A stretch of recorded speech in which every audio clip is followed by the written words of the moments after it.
दज्जाल यहूदियों की नस्ल से होगा जिसका कद ठीक ना होगा, दोनों पाँव टेढ़े होंगे, जिस्म पर बालों की भरमार होगी, रंग सुर्ख या गंधमी होगा, सर के बाल हबशियों की तरह होंगे, नाक चोंच की तरह होगी, बाएं आंख से काना होगा, दाएं आंख में अंगूर के बकदर नाखना होगा। इसके माथे पर काफ अलिफ फे रे लिखा होगा जिसे हर मुसलमान बआसानी पढ़ सकेगा।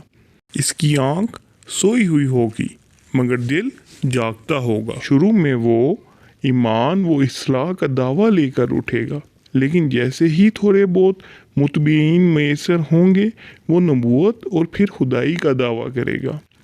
इसकी सवारी भी इतनी बड़ी होगी कि इसके दोनों कानों के दरमियानी फासला ही 40 गज का होगा। एक कदम ताहद निगाह मसाफत को तय कर लेगा। दज्जाल पक्का झूठा और आला दर्जे का शोबदेबाज होगा। इसके पास गलों के ढेर और पानी की नहरें होंगी। ज़मीन में मदफून तमाम खजाने बाहर निकलकर शहद की मक्खियों की मानद इसके साथ हो लेंगे। जो कबीला इसकी खुदाई पर ईमान लाएगा, दज्जाल उस पर बारिश बरसाएगा, जिसकी वजह से खाने पीने की चीज़ें उबल पड़ेंगी और दरख्तों पर फल आ जाएंगे। कुछ लोगों से आकर कहेगा कि अगर मैं तुम्हारे माओं और तुम्हारे बापों को ज़िंदा कर दूं, तो तुम क्या मेरी खुदाई का इकरार करोगे? लोग इस बात में जवाब देंगे। अब दज्जाल के शैतान इन लोगों के माओं और बापों की शक्ल लेकर नमूदार होंगे। नतीजतन बहुत से अफराद ईमान से हाथ धो बैठेंगे। इसकी रफ्तार आंधियों से ज़्यादा तेज़ और बादलों की तरह रवां होगी। वो करिश्मों और शोबदाबाजियों को लेकर दुनिया की हर चप्पा को रोन देगा। तमाम दुश्मनान इस्लाम और दुनिया भर के यहूदी उम्मत मुसलमान के बुग़्ज़ में इसकी पुष्ट पनाही कर रहे होंगे। वो मक्का मौज़मा में घुसना चाहेगा, मगर फरिश्तों की पहरादारी की वजह से उधर घुस ना पाएगा। इसलिए नामुराद वो जलील होकर वापस मदीना मनवरा का रुख करेगा।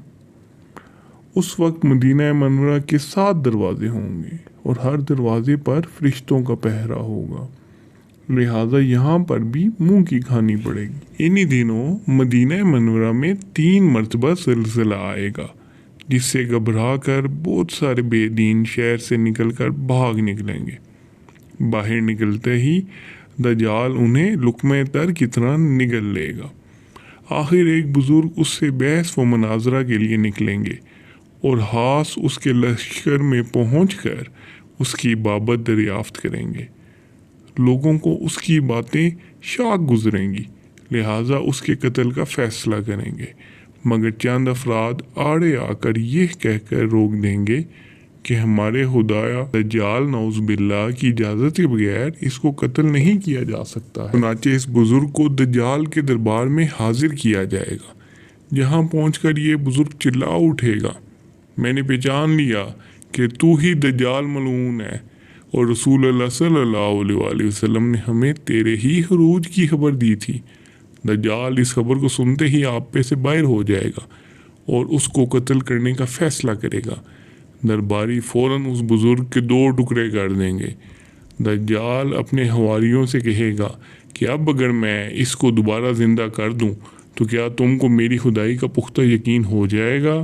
ये दज्जाली ग्रुप कहेगा कि हम तो पहले ही से आपको खुदा मानते हुए आ रहे हैं, अलबत्ता इस मौजज़े से हमारे यकीन में और इजाफा हो जाएगा। दज्जाल इस बुज़ुर्ग के दोनों टुकड़ों को इकट्ठा करके ज़िंदा करने की कोशिश करेगा। इधर वो बुज़ुर्ग बावजह हुक्म इलाही खड़े हो जाएंगे और कहेंगे, अब तो मुझे और ज़्यादा यकीन आ गया है कि तू ही दज्जाल मलऊन है।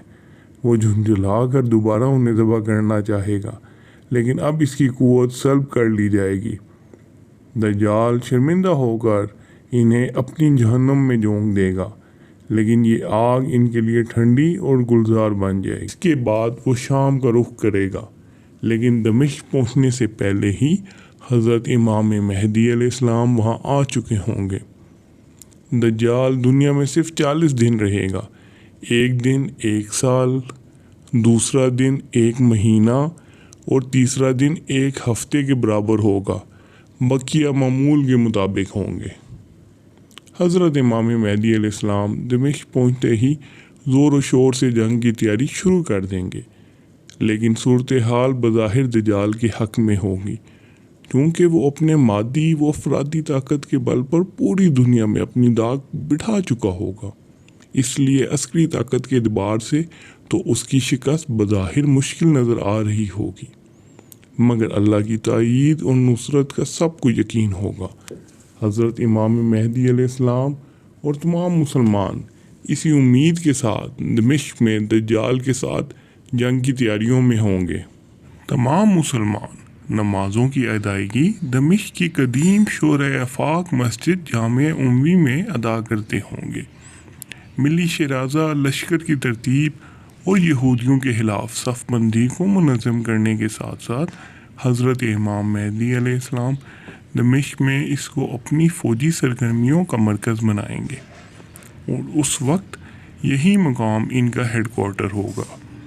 حضرت امام مہدی علیہ السلام ایک دن نماز پڑھانے کے لیے مسلح کی طرف بڑھیں گے تو عین اسی وقت حضرت عیسیٰ علیہ السلام کا نزول ہوگا۔ نماز سے فارغ ہو کر لوگ دجال کے مقابلے کے لیے نکلیں گے۔ دجال حضرت عیسیٰ علیہ السلام کو دیکھ کر ایسے گھلنے لگے گا جیسے نمک پانی میں گھل جاتا ہے۔ پھر حضرت عیسیٰ علیہ السلام آگے بڑھ کر اس کو قتل کر دیں گے، اور حالت یہ ہوگی کہ شجر و حجر آواز لگائیں گے کہ اے روح اللہ، میرے پیچھے یہودی چھپا ہوا ہے۔ چنانچہ وہ دجال کے چیلوں میں سے کسی کو بھی زندہ نہ چھوڑیں گے۔ پھر حضرت عیسیٰ علیہ السلام صلیب کو توڑیں گے، یعنی صلیب پرستی ختم کریں گے، خنزیر کو قتل کر کے جنگ کا خاتمہ کریں گے، اور اس کے بعد مال و دولت کی ایسی فراوانی ہوگی کہ اسے کوئی قبول نہ کرے گا، اور لوگ ایسے دیندار ہو جائیں گے کہ ان کے نزدیک ایک سجدہ دنیا و مافیہ سے بہتر ہوگا۔ اللہ تعالیٰ تمام مسلمانوں کا ایمان سلامت رکھے، آمین ثم آمین یا رب العالمین۔